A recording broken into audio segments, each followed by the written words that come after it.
चुन्नी वाली लड़की। सरसों के पीले खेतों के बीच धूल भरी पगडंडियों वाले एक छोटे से गांव में एक लड़की रहा करती थी।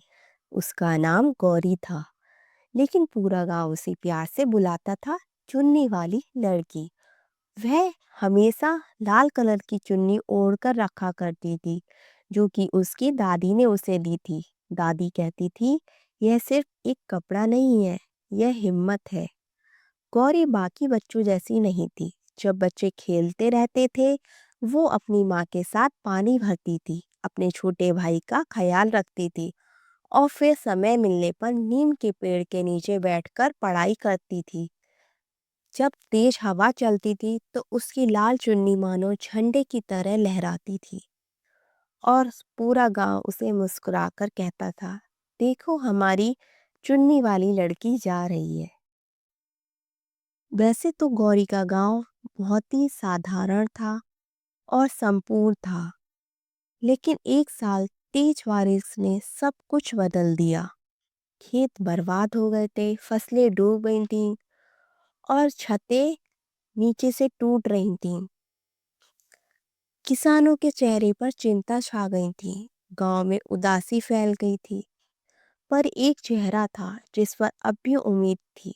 वो थी गौरी। एक सुबह वो गांव के चौक में खड़ी हुई, लाल चुन्नी के साथ सूरज की रोशनी में चमक रही थी। उसने धीमी लेकिन मजबूत आवाज में कहा, हमने फसलें खोई हैं, लेकिन हमने उम्मीद नहीं खोई।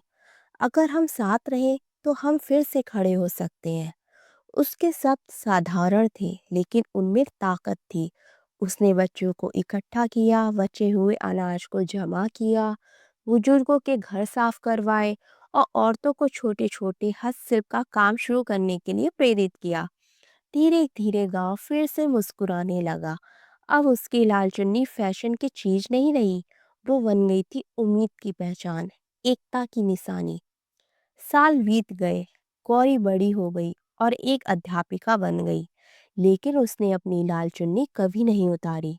जब कोई पूछता तो इसे हमेशा क्यों पहनती हो, वो मुस्कुराकर कहती, क्योंकि ये मुझे याद दिलाती है कि असली ताकत ताकत में नहीं, बल्कि दयालुता में होती है और असली सुंदरता दूसरों को आगे बढ़ाने में है।